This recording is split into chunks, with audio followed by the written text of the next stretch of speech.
Excuse me কাকু, কেমন আছেন? আছি, ভালো আছি। কি অবস্থা, ভালো আছো না? প্যারা নাই, চিল ব্রো, আমি অল টাইম ভালো থাকি বুঝছেন। তো কথা একটা বলতে আসছিলাম। কি কথা?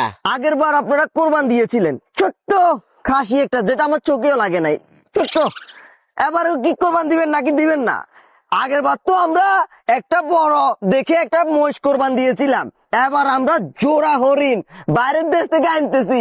মানে গোড়া এলাকা আমাদের দেখে পুরা ফিদা হয়ে যাবে। মানে কি বলতাম, সবাই বলবে তানভীরা কোরবান দিতেছে, তানভীরা কোরবান দিতেছে, দুইটা ছাগল, দুইটা মহিষ, মানে কি বলেন, দুইটা হরিণ। মানে আমরা এবার খেয়ালে করছি দুইটা ব্যাস, ভাতিজা। কোরবান দেবো বুঝছেন। আর কইও না, তুই এমন ভাবে আরেক মশা মারি মারি কথা কর, মনে হচ্ছে তুই কোরবানিটা শুধুমাত্র মানুষের দেখা ফেললা বলে দেওয়া।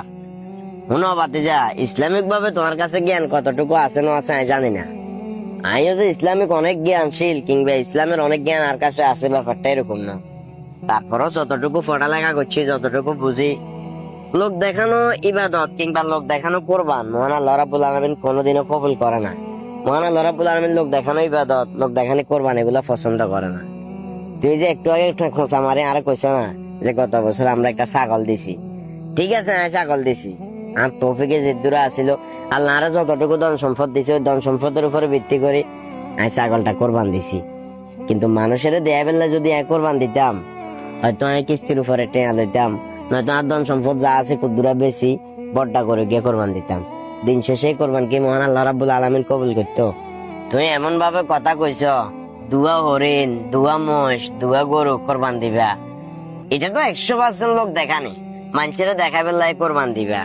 কারে দিবা না দিবা জানি না, তোমার কাছে কেন জানি মনে হয় তোমার এই কোরবান কবুল হইতো না। এত রঙের জ্ঞান, এত রঙের কথা বলার তো কোনো দরকার নাই আঙ্কেল। আমি কি আপনাকে কিছু বলছি?